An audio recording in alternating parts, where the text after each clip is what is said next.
Hey, Sadnam, everybody. Sadnam, Siri Gian. Who is this? Rahmane, Tomas, and Yasha, and I think Paula will probably be here soon. Oh, my goodness. What a wonderful group. God bless you all. Thanks. Same here to you. Thank you. And who else is here?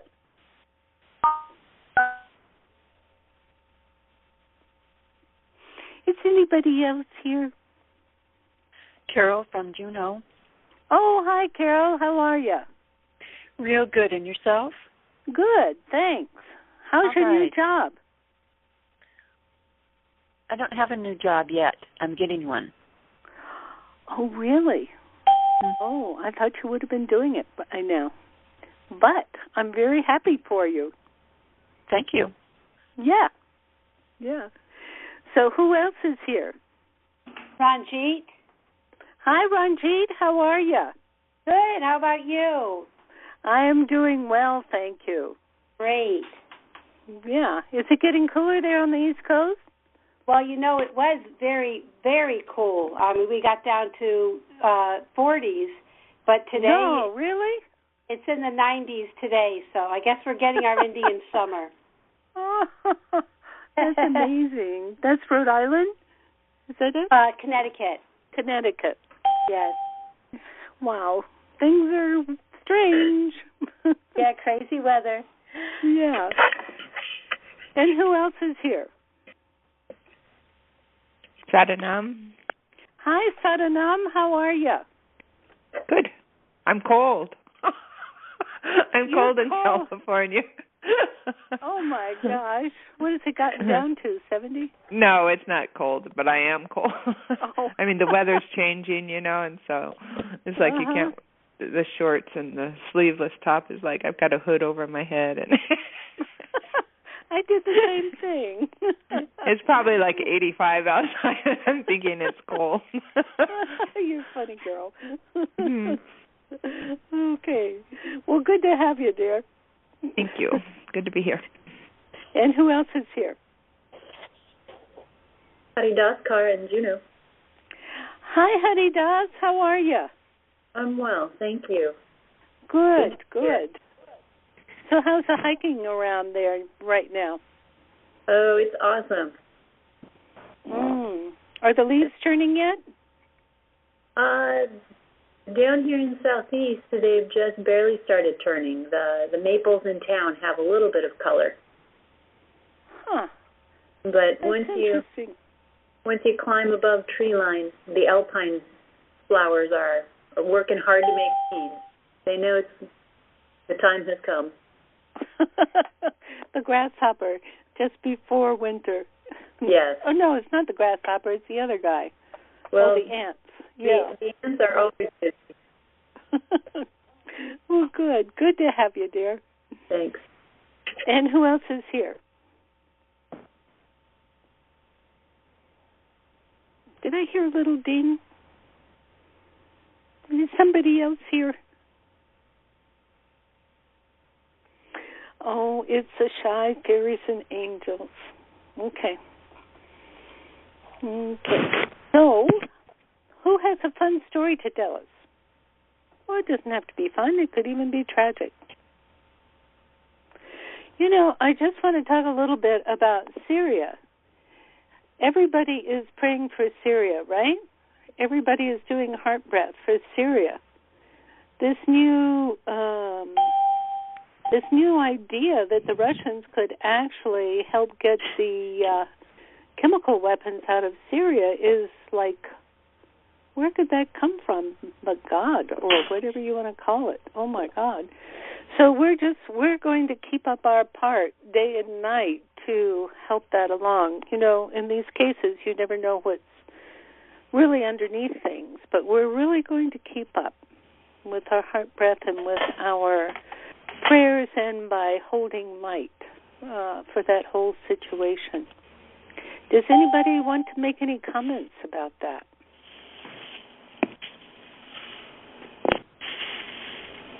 Rahmani? I'm going to call on Rahmani to make a comment. Star 6? Yeah. Can you hear me? Yeah, yeah. Well, the word for Mashiach in Hebrew, which is translated Messiah, which means anointed or consecrated or fully dedicated to be a vehicle for the divine. In Arabic, it's Mashiatullah, which sounds the same to me, Mashiatullah or Mashiach. And it's translated as the will or the plan of Allah. And I've heard that was what you were talking about, that in the midst of these situations that just appear to be just tragic beyond remedy, there's something else going on, which I think is Mashiatullah, whatever that means for that part of the world where most of the people, I would think, speak or understand Arabic or are relating to something that they would call Islam, which means surrender or peace, and that the peace of salam or shalom or shlama is from the same root as the word complete or whole. So there's some really big picture here, and we sometimes think that what we see or what the newspapers perceive is what's going on, but to me that's just a very dramatic piece of how it's out picturing, and there's something else going on which has to do with Mashiatullah that you were speaking about, and we don't know how it out pictures, but we get a sign that maybe something is showing up in a way that's bringing some opportunities for communication and for forgiveness and for healing and for understanding and compassion, and then we can give the thrust of our prayerful energy behind that, and that's a wonderful kind of breakthrough. It reminds me of that. Yeah, there's this great, brilliant cosmologist, Brian Schwim, who talks about the 10 powers of the universe, and one of them is creative emergence, and he places it right next to cataclysm. And he talks about it as that quality within the natural world that nature keeps trying to find a way through what appears to be total destruction, and then it finds it and it explodes its energy through that, as in, I don't know how many decades or thousands of years ago, there was a time when the earth was burning up because of too much oxygen. Life on earth was what was on earth was burning up, and it was going down. And then one cell figured out photosynthesis. I figure all these cells were trying to find their way through creative emergence into something that could work. One cell morphed itself into photosynthesis to be able to take the sun energy, the oxygen, and use it, and then the whole thrust of evolution went that way. Creating the life we now live. And so all we need is that one breakthrough, that one creative emergence, and then things are on the up and up. Right, and we all lend ourselves to that, right? Yes. We all lend ourselves to that great plan.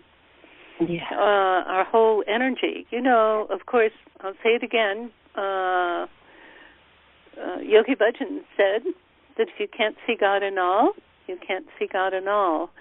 So again, this is lending our energy, consciously blending our energy with that larger plan that is, how can I say, that is all connected with, I'm going to call all of humanity, I'm going to call that the cloud of consciousness. And it's up to all of us, as we are ready to lend ourselves to that total plan, all of our energy, all of our consciousness, not like holding ourselves tight and trying to make it work, but relaxing into it with that consciousness. Well, thank you, dear. We enjoyed that. Okay, so I think some more folks are here. So let's begin. Long, deep breathing.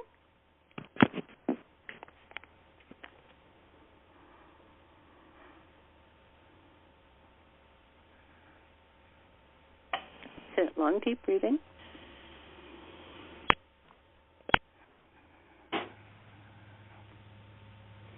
And now let's inhale to begin.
Long deep breath.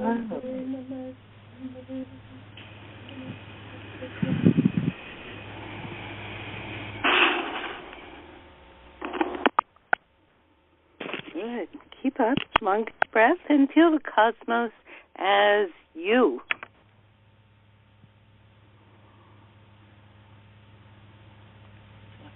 Not making the cosmos small.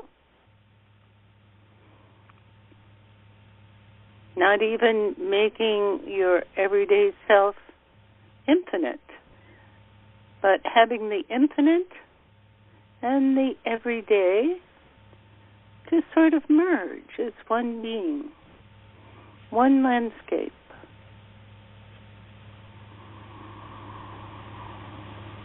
And begin heart breath, please. That is long, deep breathing. And on the exhale, feel as though the breath is coming out of your heart center.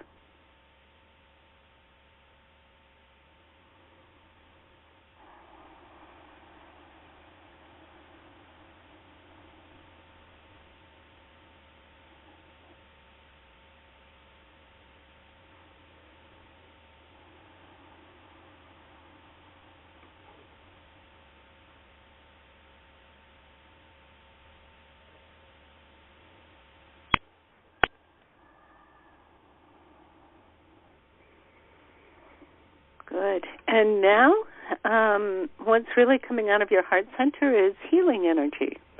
So please send this healing energy to every person in this class, on this line, and everybody who will be listening to it in the future, listening to the recording. One beautiful conglomeration of extraordinary light.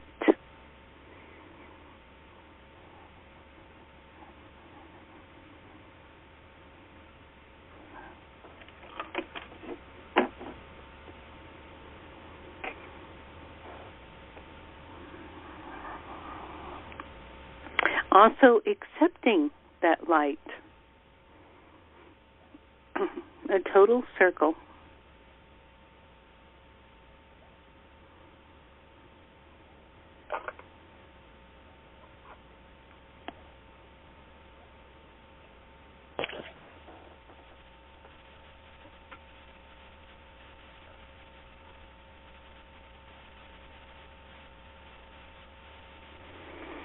Good. And now, as this beautiful, powerful, combined ball of light,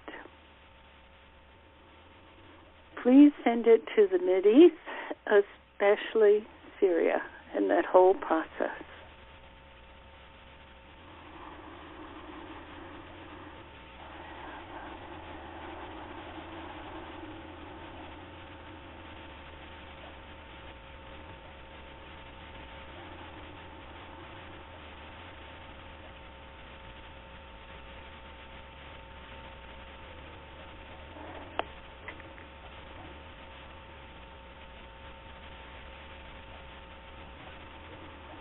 Good, good. And inhale.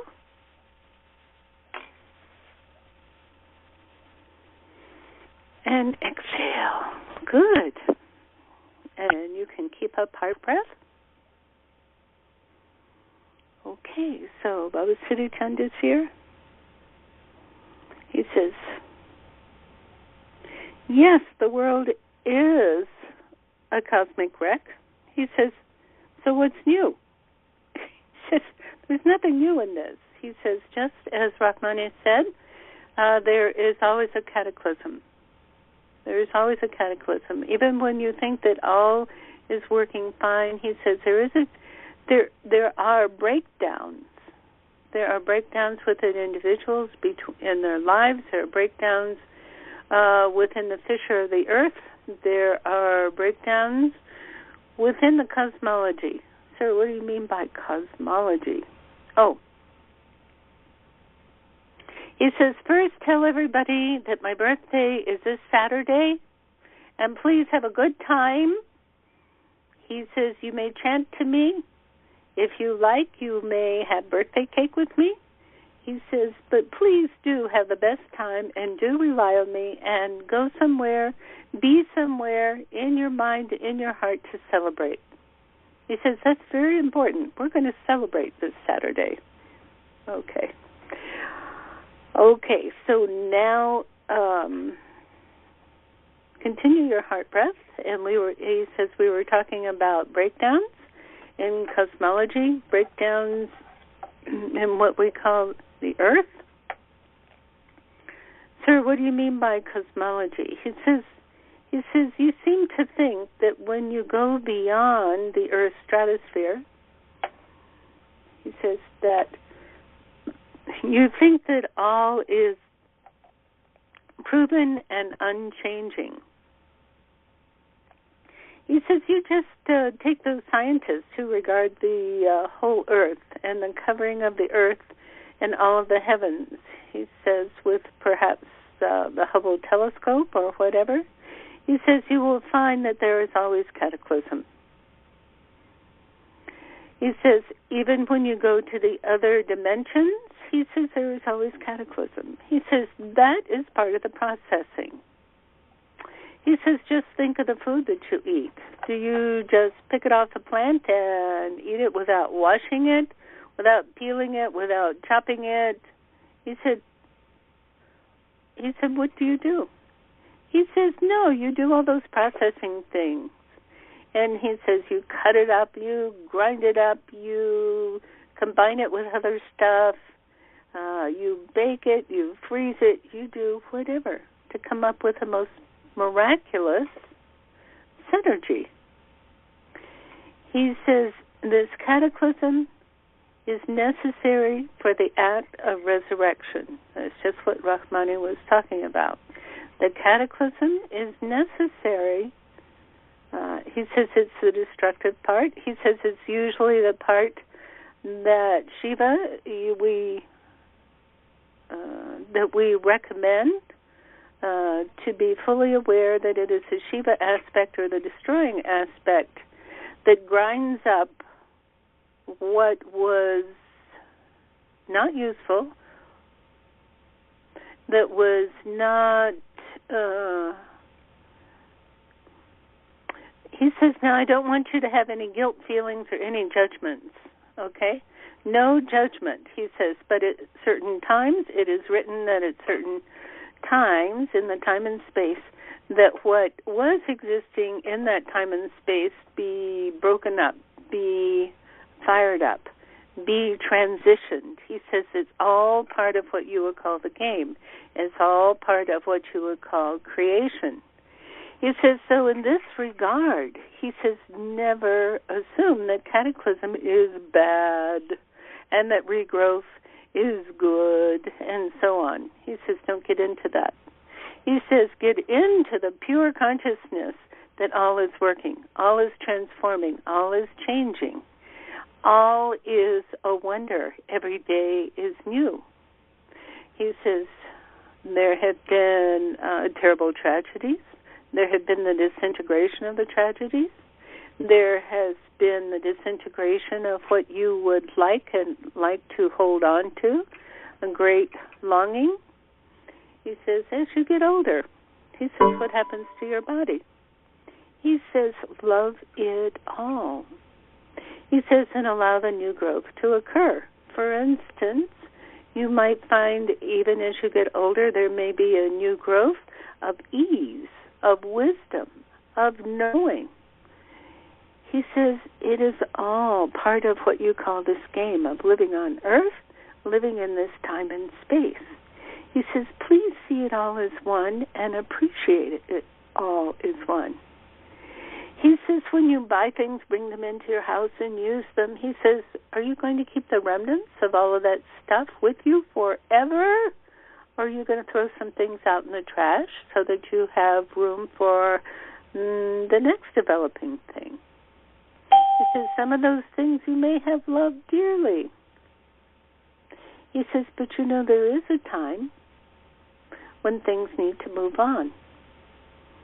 He says, and he says, just let them be. He says, there are new things that pop up. They may scare you. He says, for instance, he says, the new sight. He says, you all are developing what he calls new sight. You are seeing the truth in things. Sometimes you find it uplifting. Sometimes you find it daunting. He says, but it is a new sight that comes with the Aquarian times as you allow it. He says, don't keep your blinders on. He says, allow the seeing to occur. He says, and you allow it to occur when you go into your neutral self. Your neutral self that allows all to be occurring at one time, all interacting. He says that is an extraordinary gift. An extraordinary gift. He says you may see it, you may analyze it, but in the long run, be with it. Be with it. He says it's like a constant churning, but as you move into your, he says, through your true neutrality, as you move into the more subtle realms, which are, he calls it the mechanism behind the creation of time and space and all activities, goods, services, beings. He says, as you move into that subtle layer, that is actually the, what would you call it, the control room, so to speak, or the manufacturer, the factory, he calls it, of the subtle realm is that manufacturing place, so to speak, the mixing board of creation. He says, as you allow yourself to be on that level, to be steady in that level that you access through true neutrality, you get there by heart breath, you get there by meditation. He says, when you are in that expansive, he also calls it the explosive arena. He says that is where all becomes, he says, that is where you experience the pure power of creation. That is where you consciously interact with it, not judging, not making things happen, but by flowing with it, by dancing with it. Now, when he talks about the explosion, it doesn't mean that you feel that things are fired up and then they explode and then it burns up everything. He says that kind of feeling comes on this everyday level, what you call the time and space reality. He says on the subtle level where you are the expansive space, he says you are actually experiencing what you call the Big Bang in its subtle dimension. He says, please allow yourself to feel that now. Use your heart breath. Use your heart breath. And just move over to what we are calling the soul level. Some people call it the angelic realm. But it does not, you don't do it by grasping. You do it by letting go. You do it by relaxing. Do you understand? This is a totally different level. Totally different level. The everyday level is make it happen. He says the subtle level is a level of relax and enjoy. Relax and enjoy. Understanding that what comes through or what happens is the plan, is the conglomeration, the mixing of the pink colors of vibration, you might call it, to that bring each new second, each new millisecond into being throughout the whole creation. This means the events in your life, the events in your family's life, the realizations, the hurts, the loves, the kindness, the letting go that is in your life. He says every fragment of creation, every new growth, every new cell within a leaf, every evolving of the earth, every breaking down of each molecule of a mountain, each new formation of a cloud, each whisper of an angel's wing. He says it is all happening in this most magnificent dance of creation. He says, how can you possibly assign high and low? How can you assign high and low? He says there's only one way to go, and that is appreciation of all creation. No matter how difficult it may be, no matter how easy it may be, no matter how beautiful and open and light-filled it may be, no matter what kind of wrenching dark it may be. He says, just breathe now with that. And remain in the neutral. Remain in the neutral. He says in this way, he says this is a poor analogy, but I'll make it anyway. In this way, this consciousness provides you what you might call a diver's shark cage. You know when the diver goes down and there are many hungry sharks swimming around? He says that's a time that the human gets in this cage so the sharks can't bite him. He says, he says, but on the other hand, the diver can totally see, understand, observe, commune with the sharks. He says, in this imperfect example, this is how you experience the world. He says, but in fact, there is no limiting cage. When you live in this dimension, you allow the dilemma of in and out, up and down to disappear. You allow the dilemma of light and dark to disappear because you live in the oneness. He says, yes, my friends, it is a dilemma that it is important to live in the light in order to hold light and dark. Do you understand that? It is important to live in this flow of light that allows light and dark to flow. He says light and dark are the dimensions of creation. They are the cataclysm. They are the source of change, of mixing, of the alchemical process. But experiencing that all from your very direct center, your pure light, the pure life, the dimension of subtleness, which actually encompasses, corresponds to, and originates these other less subtle realms of, you might call them of hurt, of kindness, of love, of all of that on this time and space level.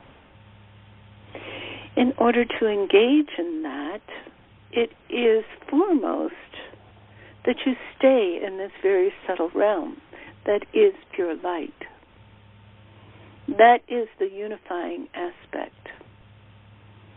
He says if you try to stay in the everyday time and space realm and try to stay in the light, he says you will always be challenged by the dark. And if you try to stay in the dark, you will always be challenged by the light.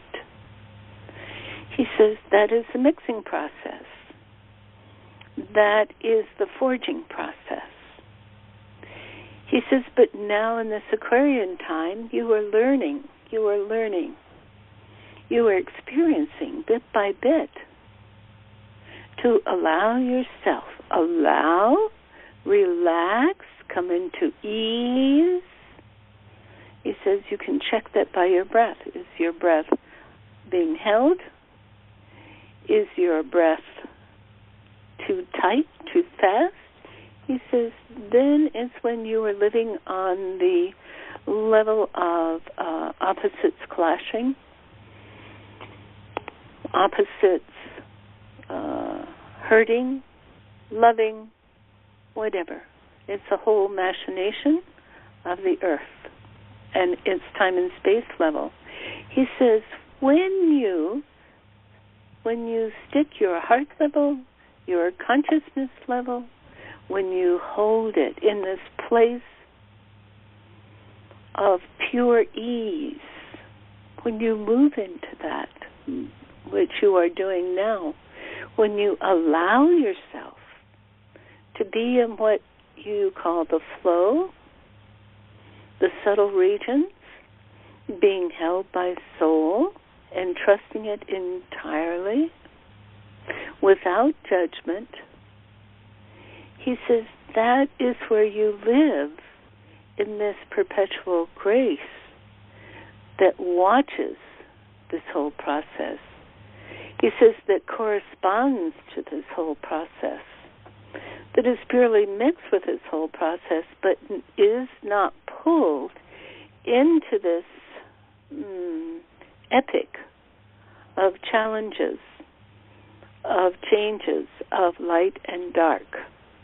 He says you are on the other level, the mixing level, in this subtle realm, which expands and expands this Big Bang energy that continues to create on this time and space, what we call the earthly realm. He says in this way, you experience and participate as what you would more consciously with what we call the God level, or the GOD, generating, organizing, destroying level. But not in a way that you are like a puppet master. No, not at all. You are not controlling. You are participating with. You are experiencing with. Do you understand the difference? Keep up the breath, please. He said, in fact, all is pure. All is pure. He said there are levels and layers that try to block the pure. He says that's just the way it is. That try to block the light. He says that is the impetus of creation. Keep up the breath, please. He says, allow that to flow in your awareness and your consciousness without judgment. Keep up the flow. He says, now, this does not mean that when you are on Earth that you should just let someone come along with a big hammer and kill you. or kill your child. It does not mean that. But it does mean participating on this higher level of consciousness that is the, how can I say, the consciousness, the working, the pure knowledge and reality, the source of knowing and riding with it, gliding with it, to allow the solution to occur. He says you will see that in any really finely trained martial artist. You will see that in their work, in what you call the fight, you will see the pure angelic flow. It is as though nothing is in their mind, but there is a knowing. They flow on the knowing in their performance of their art. This is where you are to be. This is the Aquarian flow. This is the Aquarian, he calls it the might, but it is not the might over. It is the might with, in the flow. He says, keep imagining those colors flowing and mixing, flowing and mixing. They are colors of light that create. Keep up the breath.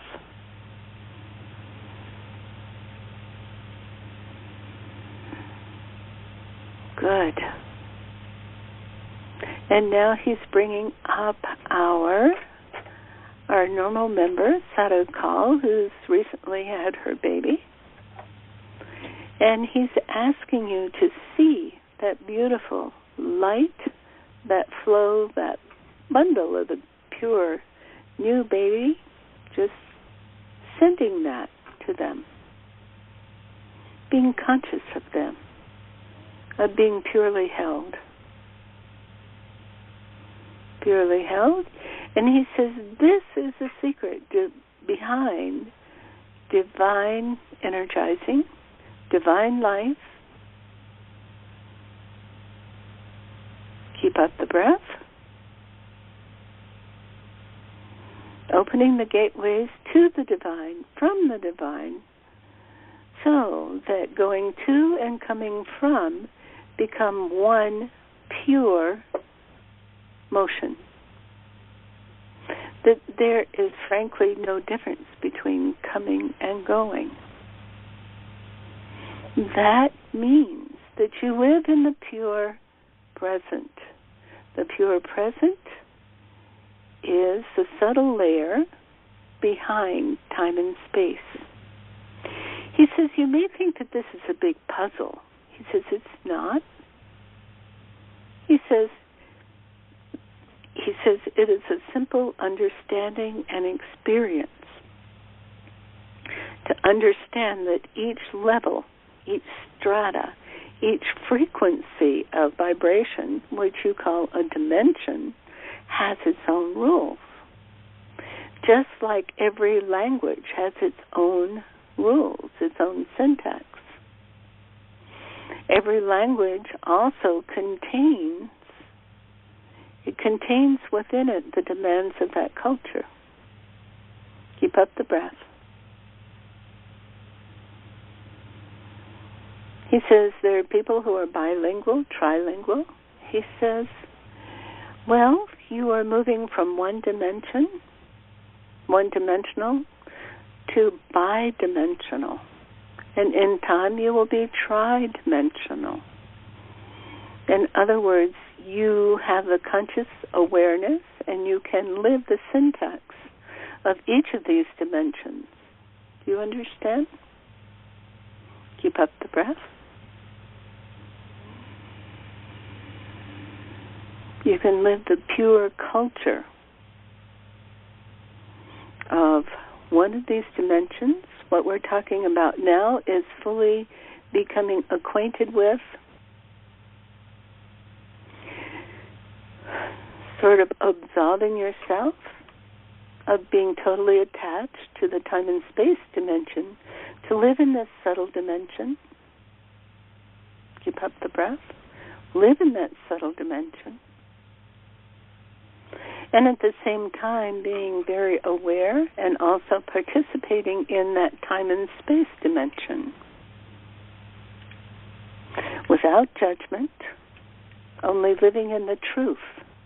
Only living in the truth.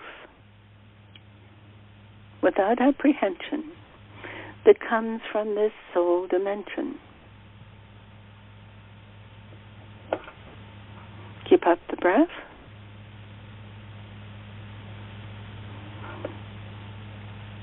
Keep up the breath. Know that it's you. You may call this a multidimensional human. That would be true. Keep up the breath. Feel it, know it, understand it, approve it as you. He says, and become very aware of this. Meditate on it, become very aware of this.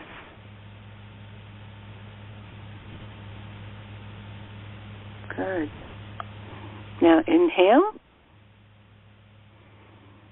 and exhale.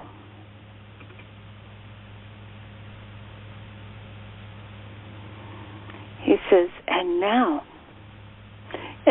my sweet ones, he says, who can share what you understood about this, either on the macrocosm level or on the microcosm level? Remember, there's no judgment, there's just awareness.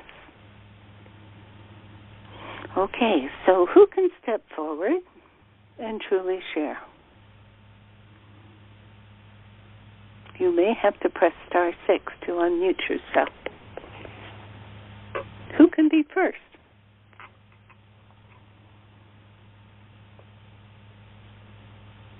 Siri Gian, I can say something.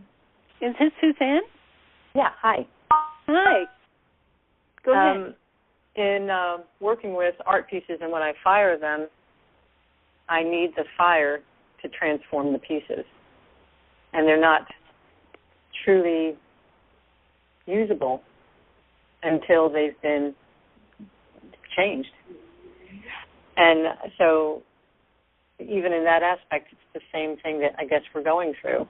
To see it that way starts making sense. Oh, good. Can you put a few more words to this? Let's see. And your job is overseeing art teachers? So I work in clay, and so when it's mud and dirt and formed. Oh, pieces. Okay. Let's say pieces that are formed. If they didn't get transformed in fire, they wouldn't be usable. They would melt. They would just disappear. Right. They couldn't stand up to. They couldn't exist if they got rained on or touched, really, or they would become fragile. So they have to go into a very intense heat and get transformed, and then the chemicals and all that are put on them give them whatever surface is going to happen, and then they're changed, and then they become usable. So it just has the same kind of analogy of what you were talking about with, I never put it to the earth or my own self, but it is like that. Yeah. Oh, wonderful. Yeah. And how does this apply to your own life?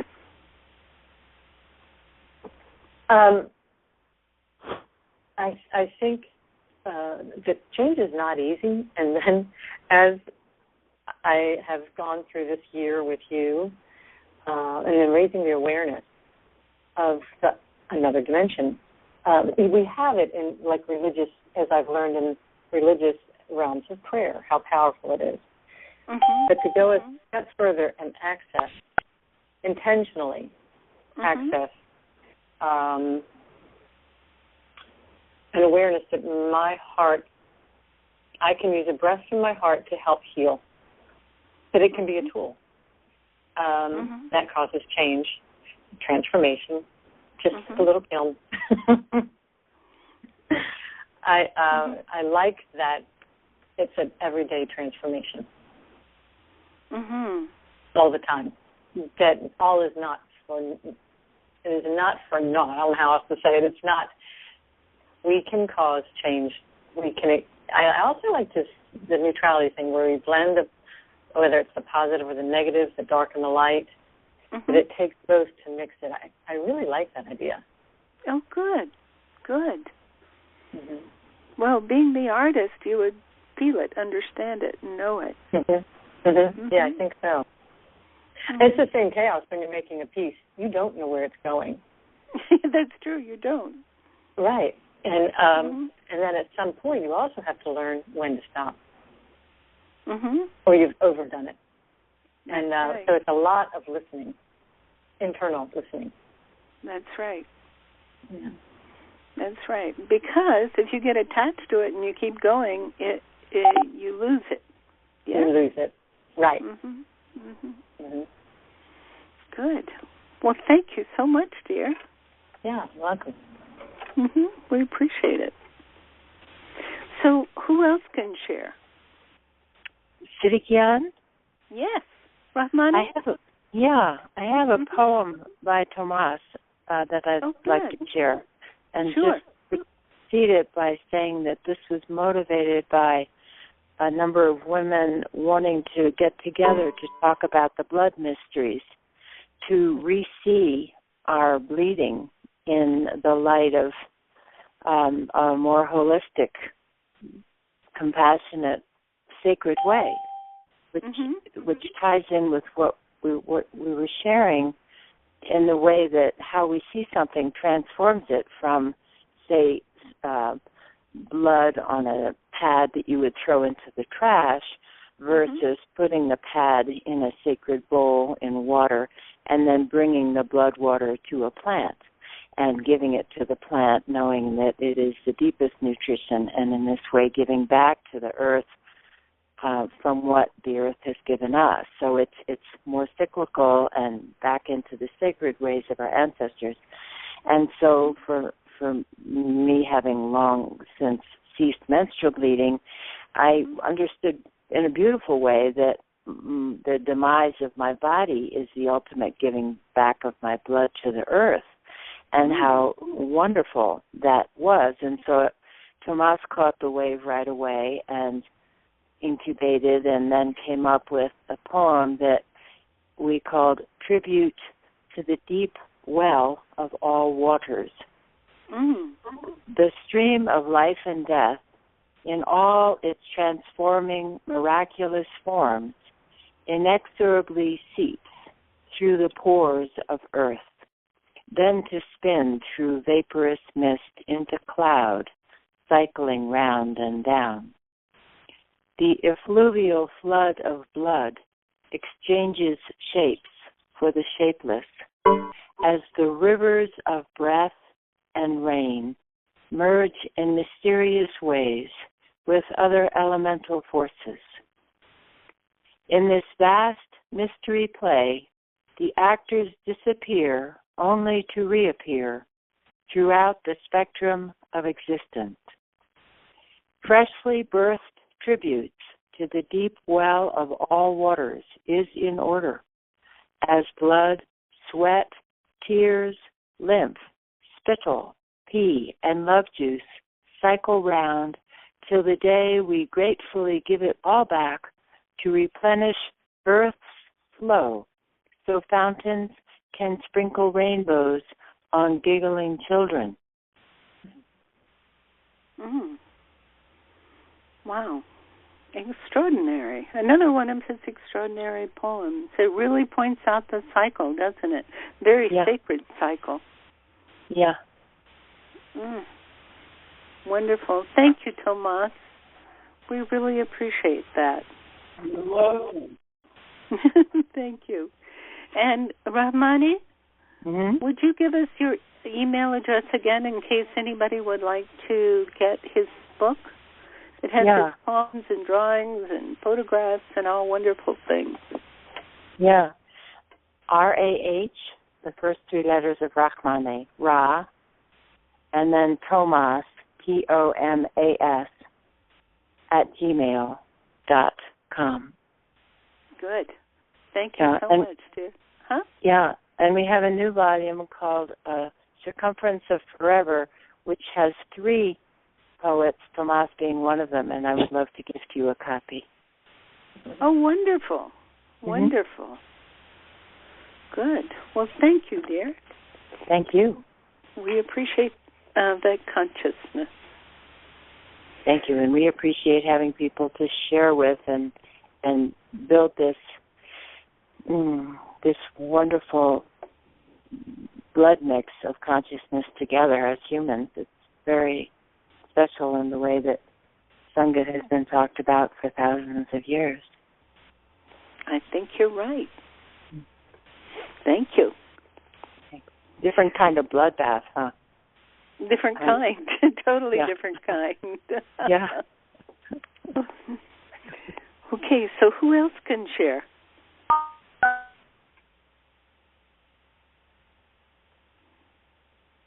Hari Das, I keep wanting to call on you. Hari Das, are you here? Yes, I am. Can you share? Yeah.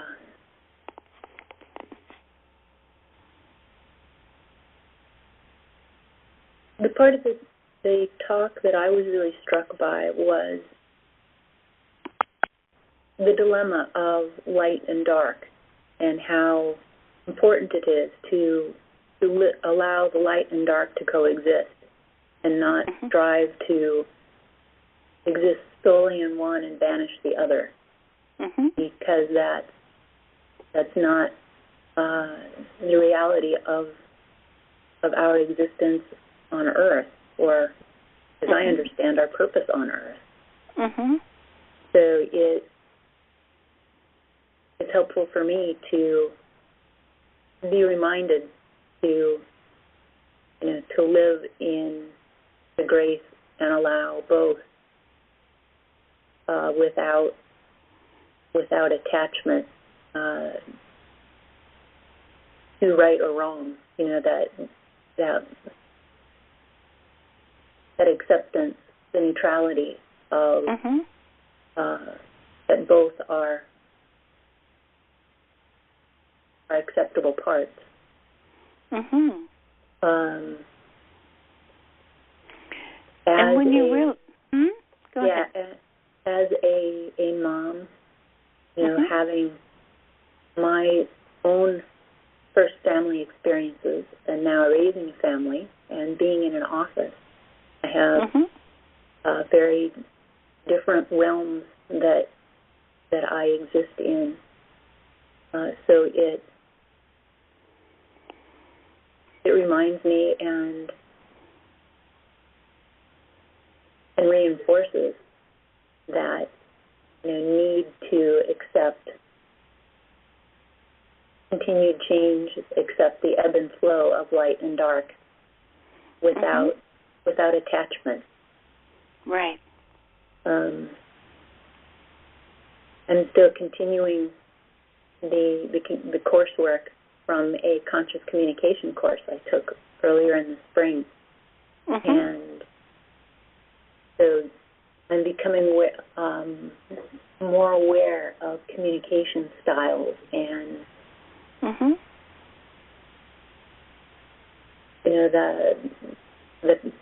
that paradox of light and dark, and how I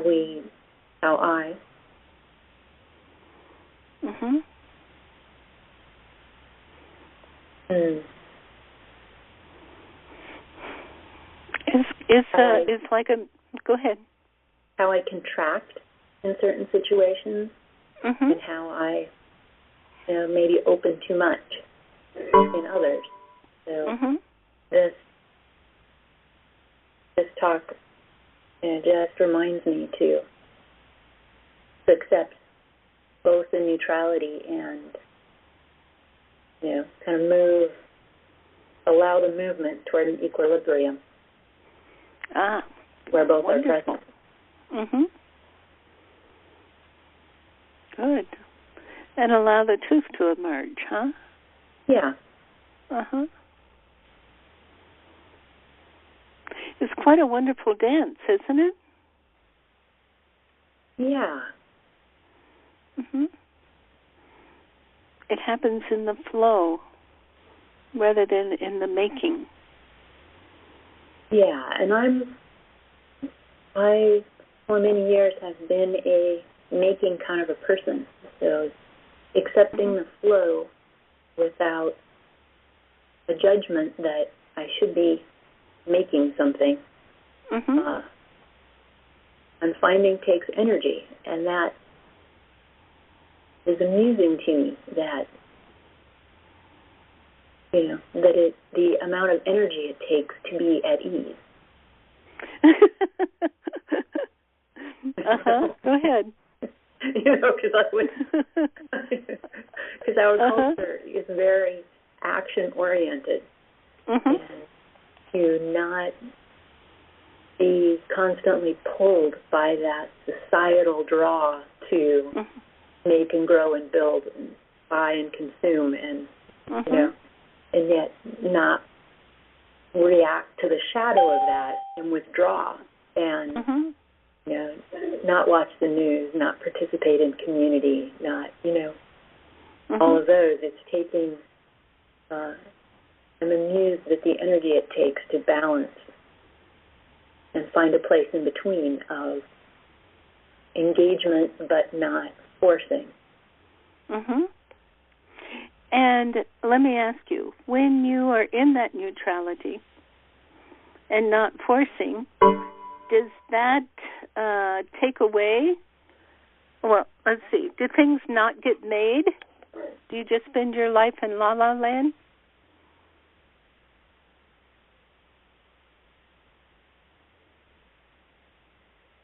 Do things not get made? Well, things are completed differently than if I had controlled their making. And that is also a good lesson for me. Because when I'm the one leading the change or leading the effort,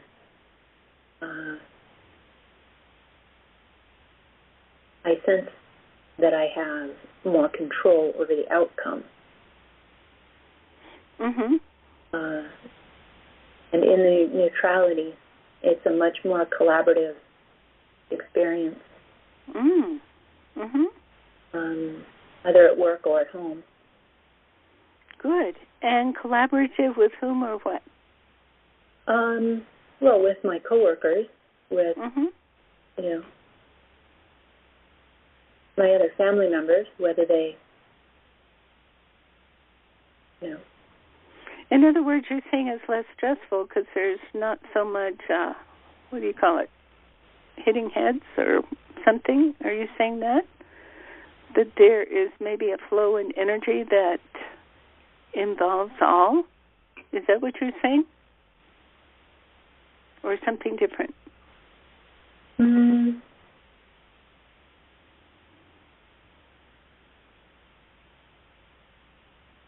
Well, at this point,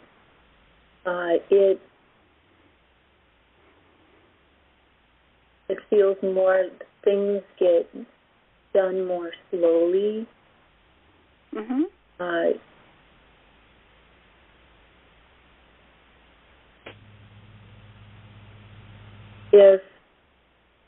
If one person proposes an idea,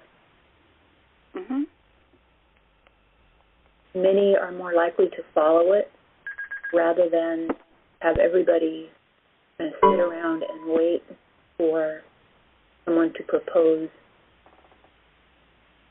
a course of action, someone different to propose a course of action. So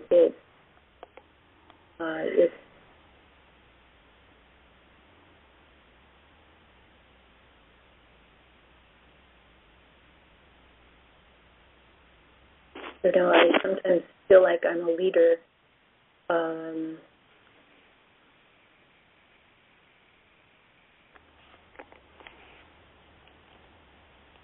Trying to force followers to lead.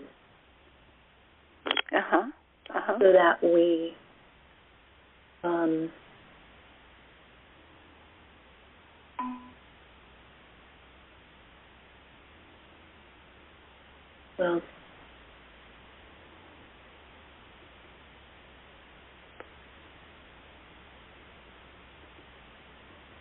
so I think the ebb and flow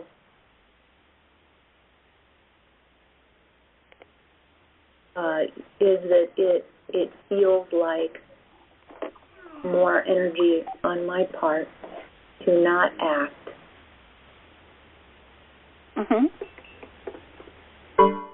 But I'm not sure how, from the other people's perspective,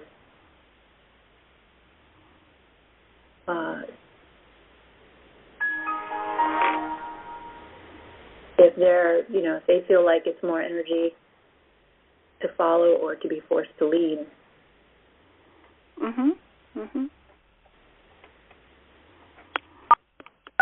Perhaps that's a transformation process. It takes energy to relax because we are remembering to relax and be in the flow. We are remembering to allow the mixing of consciousness, allowing our concern or fear of deadlines or incomplete projects. Is that true? Yeah. But then once you get used to it, and that energy just continues to flow within you, it becomes habit. That's the reason why martial artists practice all the time, so that the tools are not just second nature, but they do become the person's nature. So maybe it's the remembering to be in the flow that takes the energy. Do you think that's possible? Yeah, that's possible. Okay. Yeah. Good. Well, thank you, dear. We appreciate that. It sounds like you were going very deep in your understanding, and you're applying it and observing in your own life. We really appreciate that. Well, hey, good. Thank you, dear. And thanks, everyone, as we all share our energy. It's our consciousness, I should say, our consciousness. Okay, bless you all. And palms together, begin your long, deep breathing. Good. And inhale to begin. May the loving kind sun shine upon all love surround you, and the pure light within you guide your way on, guide your way on, guide your way on. Inhale.